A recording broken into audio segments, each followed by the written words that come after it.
engagés dans ce projet, nous pensions qu'il serait facile de trouver des idées pour protéger la biodiversité. Notion que nous pensions largement partagée. Or, très vite, il nous a fallu approfondir nos connaissances pour appréhender la profondeur et la complexité du sujet. Les scientifiques parlent de 3 niveaux de biodiversité. Les variations entre les êtres vivants d'une même espèce, les variations de caractère entre les individus qui permettent de différencier les espèces, les variations entre les milieux de vie et les écosystèmes. La connaissance par les populations de leur écosystème local est nécessaire si l'on veut engager des actions de protection. On ne cherche pas à protéger que ce qu'on On ne cherche pas à protéger que ce que l'on connaît et ce que l'on sait utile. La première action pour protéger la biodiversité locale c'est la faire connaître. Protéger la biodiversité locale, c'est aussi protéger la biodiversité mondiale. Alors ça, c'était la page exposé des motifs. Et donc la proposition de loi avec les 4 articles tels que c'était prévu. Alors, notre lecteur. Proposition de loi, projet. Article 1er. La mise en place d'espaces d'information sur l'écosystème local, les dangers qui le guettent, les solutions pour le protéger est rendu obligatoire dans chaque commune, du plus petit village à la plus grande ville et ses quartiers. Devront apparaître les espèces vivantes et un ou plusieurs réseaux alimentaires. Si un risque de déséquilibre dans un réseau est connu, il devra être exposé. Qu'est-ce qui nous lit l'article 2? Chérie?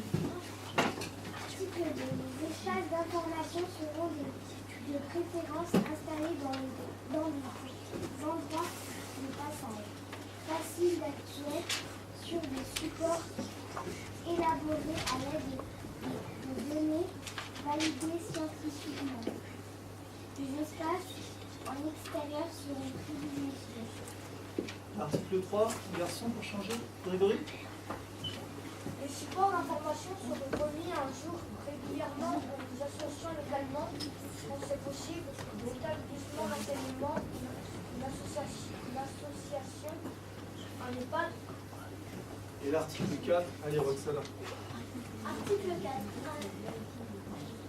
Un label ville village, la biodiversité est telle commune sera créé à l'image du label village forêt et ses fleurs pour inciter le plus grand nombre de communes à s'engager dans la protection de la biodiversité locale. Alors voilà la proposition, on a un certain l'histoire du label dans l'article 4, on n'est pas tout à fait au point encore par rapport à ce que. On a d'autres propositions. Qui c'est qui nous lit les autres propositions pour notre label? Allez, Ethan. Divertissez du vivant avec un animal. Proposition biodiversité. Non, mettez les lunettes, Ethan. Protection biodiversité. Biodiversité locale. Savoir la biodiversité. Connaître la biodiversité. Animaux et végétaux. Pas comme ça directement en se levant un matin en disant tiens, la biodiversité ça m'intéresse. Pourquoi on veut le faire? Et là, on voit très bien que vous avez un regard sur la biodiversité et que vous avez vérifié qu'il y avait 3 niveaux. Ce qui est moins évident dans votre texte, c'est le rapport entre ces 3 niveaux et votre texte. Quel niveau vous reprenez?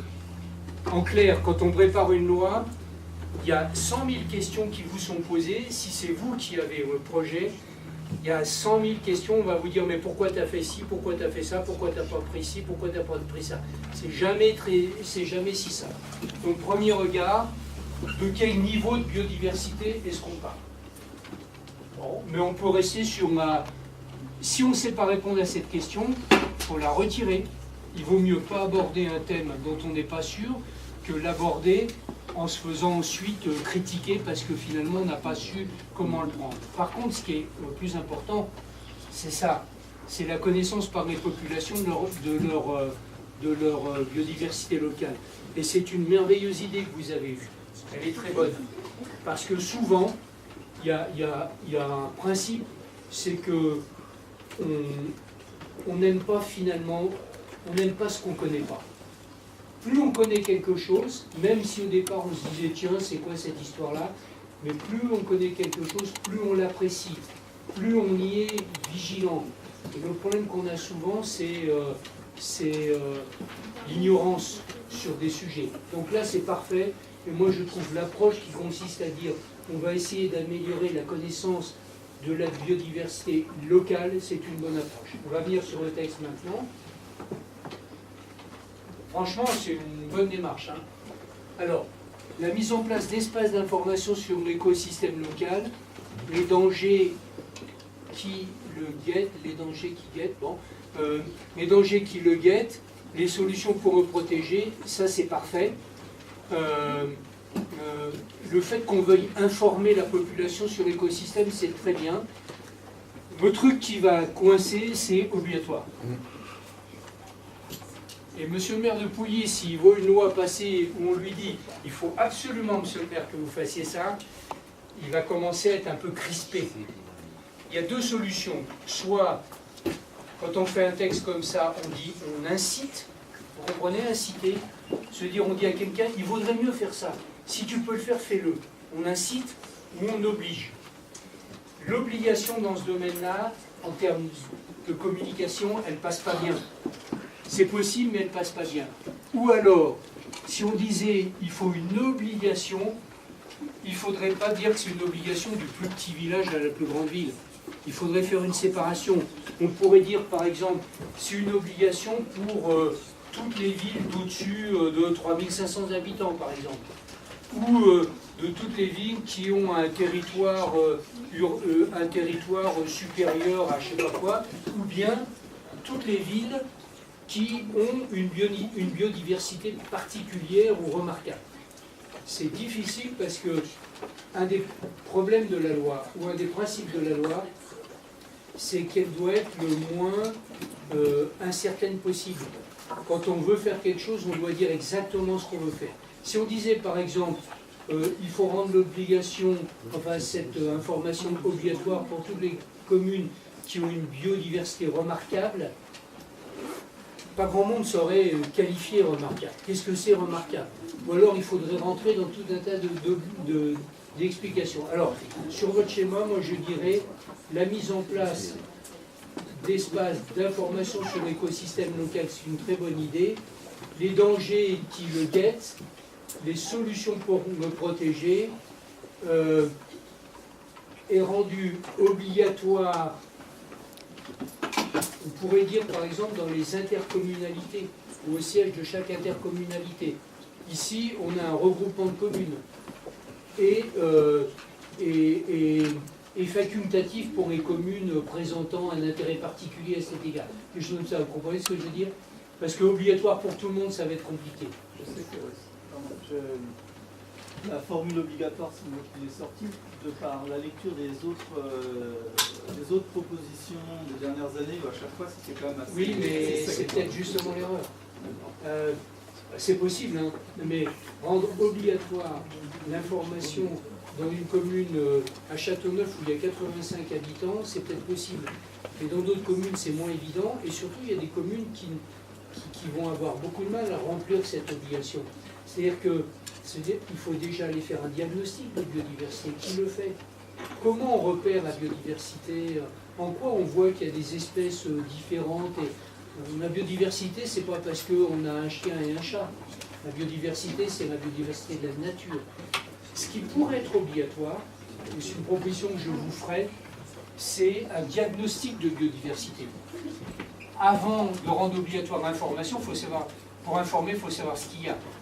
Donc on pourrait dire qu'il y a un diagnostic de biodiversité qui est obligatoire, c'est déjà lourd pour les communes, hein, mais admettons, il pourrait y avoir un diagnostic de biodiversité obligatoire, et si la commune considère qu'il est suffisamment important ou intéressant, elle le rend public par une communication. C'est différent comme approche. Ça laisse un peu plus de latitude, mais surtout ça permet de ne pas communiquer sur des choses qui n'ont peut-être pas lieu d'être.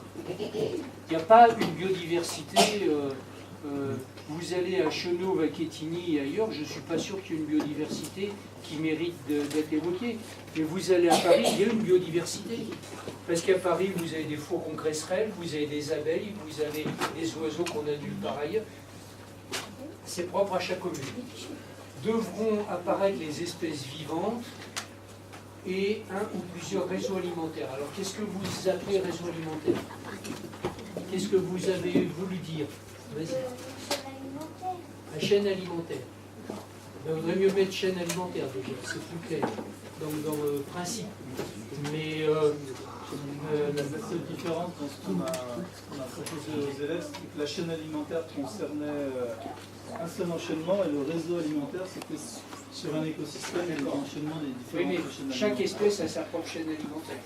Alors, on peut dire, devront apparaître les espèces vivantes, leur chaîne alimentaire et les réseaux dans lesquels elles se développent, ou un truc comme ça, pour être un peu plus clair quand même. C'est vraiment très important quand on fait la loi de savoir exactement ce qu'on veut dire. On n'a pas le droit de faire des trucs à moitié, quoi, hein, vous comprenez? Si un risque de déséquilibre dans un réseau est connu, il devrait être exposé, c'est une très bonne... Tout ça mérite quand même que l'article 1, ça peut être dans l'article 1, on dise il y a un diagnostic à faire. Il faut connaître. Et l'idée, ce serait de refaire un diagnostic tous les 10 ans, par exemple. Parce que ce qui compte dans la biodiversité, c'est pas la biodiversité d'aujourd'hui, c'est l'évolution de la biodiversité. C'est le constat de situation et l'évolution. Et s'il y a un risque de déséquilibre, ça c'est une excellente formule. Il devrait être exposé. Les espaces d'information sont de préférence installés dans des endroits de passage, faciles d'accès, très bien, sur des supports élaborés à l'aide de données validées scientifiquement. Vous voyez, pour les 35 000 communes de France, 35 000 et quelques, qu'est-ce qu'on a maintenant, aller faire des données scientifiques sur chaque réseau, c'est d'une lourdeur incroyable. Donc, un constat qui pourrait être fait d'ailleurs au niveau intercommunal, et puis après, les espaces en extérieur seront privilégiés, c'est très bien. L'article 3, c'est... Pardon, excusez-moi. Le support se remet à jour régulièrement. Alors, ma mise à jour des supports, ça suppose la mise à jour des données. Ce n'est pas des supports. C'est la mise à jour des données devrait être régulière, mais je vous propose de ne pas faire une mise à jour tous les 6 mois, parce que c'est impossible. Il faut une mise à jour tous les 5 ans ou tous les 10 ans. Ce qui est déjà en termes d'évolution des espèces, c'est un temps très court. C'est pas évident qu'un oiseau qu'on a aujourd'hui, on ne l'ait pas dans 6 mois. Vous comprenez ce que je veux dire, hein? Donc une mise à jour un petit peu plus large, et c'est bien sûr la mise à jour des données, pas des supports. On y est sur localement quand c'est possible. Alors quand c'est possible, c'est pas une bonne formule, parce que quand c'est possible, la loi dit ça, mais ça n'a aucun impératif. Quand c'est possible. Il faudrait mieux une formule en y associant localement les partenaires concernés ou intéressés par cette question. Un truc plus large, parce que à certains endroits, ça va être une association. Là, on parle, à d'autres endroits, ça va être une ligue. À d'autres endroits, ça va être une organisation professionnelle. Enfin, voilà, il faut rester plus large. Un EHPAD, pourquoi pas, mais c'est pas forcément les plus habilités dans ce domaine-là. Vous voyez ce que je veux dire. Donc, les supports d'information seront, alors, les données d'information seront mises à jour régulièrement. Il faudrait mettre un point. Et ce que vous pourriez faire à cet égard, c'est dire que les données scientifiques sont vues à travers un observatoire local. Ce serait plus intelligent. Il pourrait être créé un observatoire local d'évolution de la biodiversité, associant l'ensemble des partenaires concernés. C'est beaucoup plus large et en même temps ça remet, ce qui est très important, c'est qu'on sente la méthode. On sent qu'il y a un objectif, une méthode pour y arriver. La méthode, c'est d'abord un diagnostic, deuxièmement, on communique, et troisièmement, enfin, l'observatoire local qui permet aux gens, localement, de s'y intéresser. Ok. Et article 4, un label, ça je trouve c'est une excellente idée. Un label ville ou village où la biodiversité elle est commande. On pourrait changer la formule, mais c'est une très belle idée. Sera créé à l'image du label Village Fleuri, etc. C'est pas la peine de faire référence parce qu'il y a beaucoup de labels. Il peut y avoir d'autres labels. Ça suffit pour inciter le plus grand nombre de communes à s'engager dans la protection. Vous voyez déjà tout de suite, là on dit qu'on incite les communes alors qu'au départ on disait qu'on les obligeait. Donc il y a forcément une petite incohérence, même si ce n'est pas le même engagement. Mais un label ville ou village, ma biodiversité elle est commande, sera créé pour inciter le plus grand nombre de communes à s'engager dans la protection de la biodiversité locale, ça va très bien.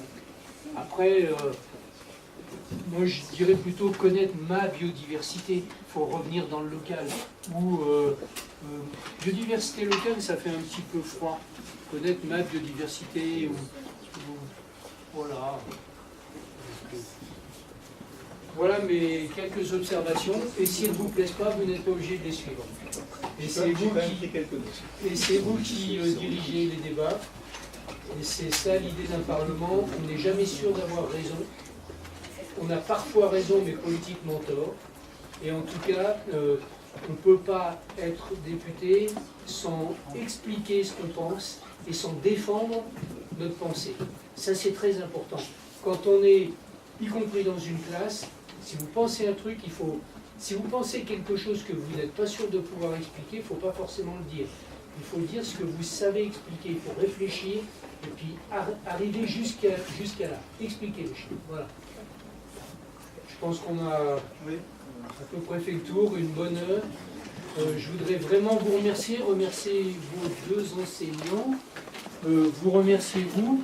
Vous avez été particulièrement attentifs, c'est pas évident, pour une bonne heure comme ça. N'hésitez pas à reposer des questions, n'hésitez pas à en rediscuter, vous avez ce texte-là, et je pense, j'espère, j'aurai le plaisir de vous accueillir à l'Assemblée nationale. On voit ça. S'il faut qu'ils voient le lieu. C'est bon, plus de questions? Si moi j'en ai une. J'en ai une. Est-ce que ce serait possible qu'on fasse une photo de groupe, la classe, avec le député?